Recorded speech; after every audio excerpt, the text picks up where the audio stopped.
Hello, my name is Agbaje Onome. Welcome to another exciting episode of today's news on Nebo TV. Today we are going to be talking about a news relating to Oshiomhole and the court, as well as Kabaka and Obaseki. Let's go into the news proper. Following the demolition of Kabaka's hotel by the state government, the governor Godwin Obaseki has demanded 18 million naira from Kabaka for logistics cost of bringing the building down and clearing the debris.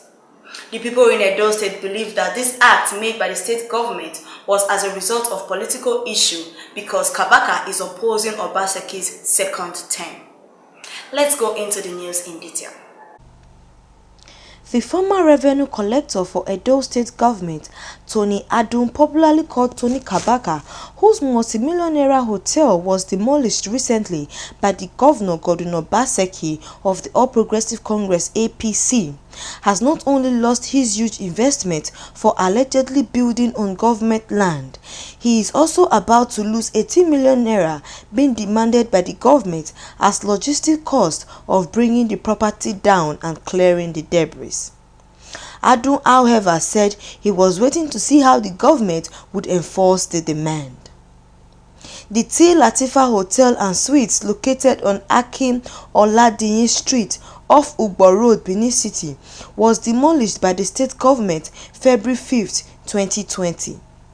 The demolition was preceded by a 7-day notice issued October 2019 through the Ministry of Physical Planning and Urban Development to Adun to remove the hotel on the ground that it was built on a piece of land belonging to a public primary school.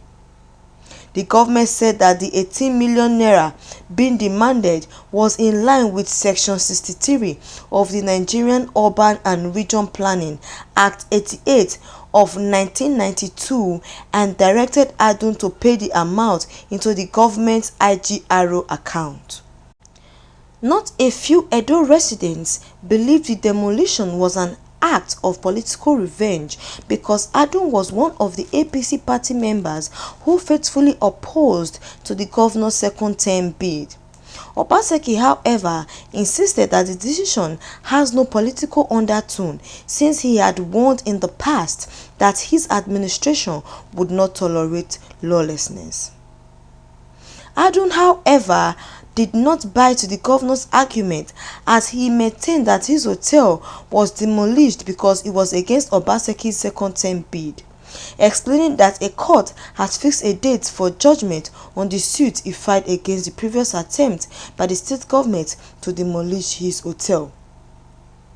Reacting to the 18 million naira bill slammed on him, Adun said the land in question was never owned by the government, arguing that the demolition of the hotel when judgment had been fixed in respect of the suit he filed greatly contravened established court processes. He said following the demolition, he had approached the court to order the state government to rebuild his hotel that was demolished 2 days before the final judgment. Adun said his lawyer had asked the court to compel the state government to return his hotel to the original state it was before the first suit he filed to challenge the government, adding that unfortunately the case was stalled by the COVID-19 outbreak.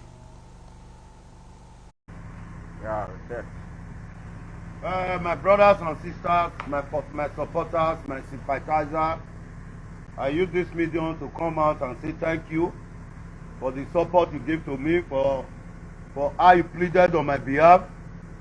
But it's so unfortunate that this governor still went ahead and destroyed my hotel.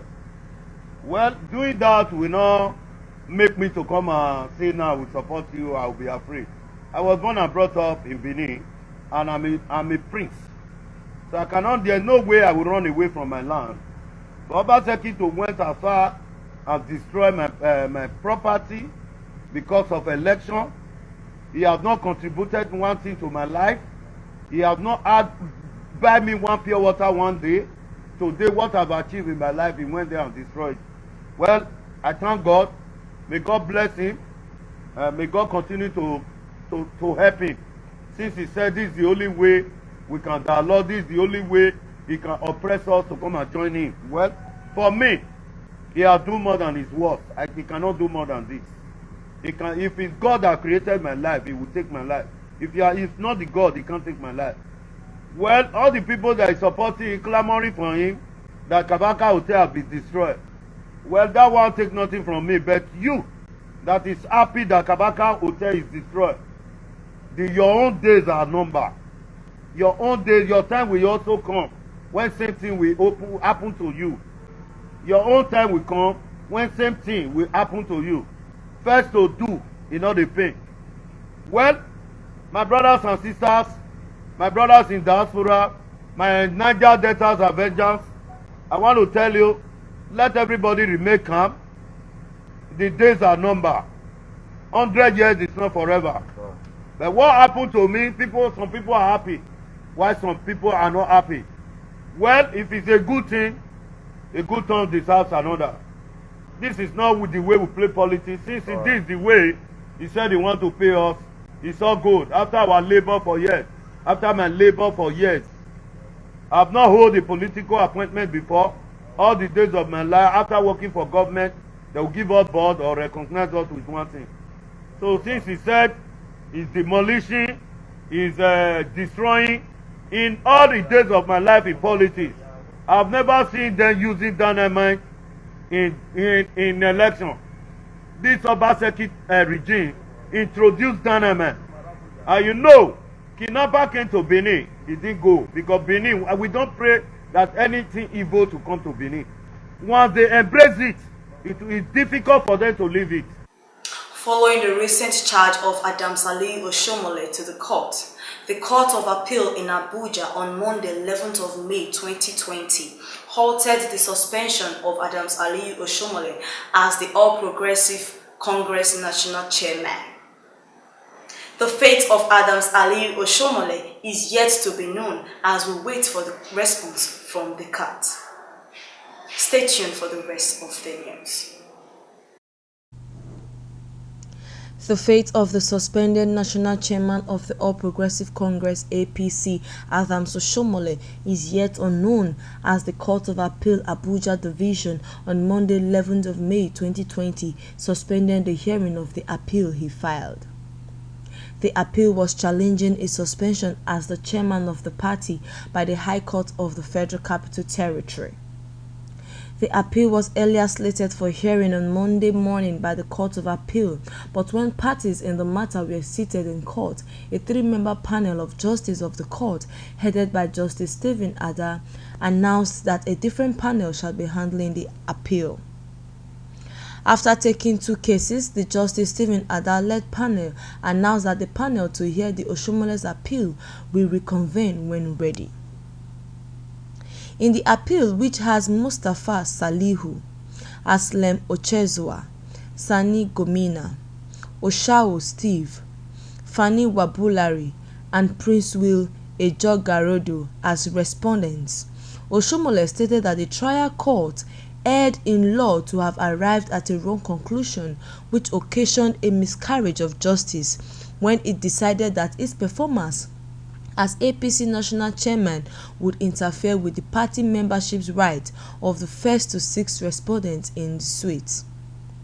The Inspector General of the Police and Department of State Service were also listed as the seventh and eighth respondents. He also argued that the High Court further erred in law when it decided that he, in the performance of his duties as APC national chairman, would interfere in the court action filed against him by the aggrieved members. He further argued that the issue of duties as APC national chairman is a matter which arose from substantive issues for determination and ought not to have been determined at the interlocutory stage of the main matter. Justice Danlami Sanchi of the Federal Capital Territory High Court on March 4, 2020, granted an order of interim injunction stopping Oshiomhole from parading himself as the national chairman of the All Progressive Congress. Justice Sanchez said political parties must be bound by their constitution, and having been suspended by his ward, Comrade Oshiomhole is restrained from functioning as the national chairman of the party pending the hearing and determination of the substantive suits.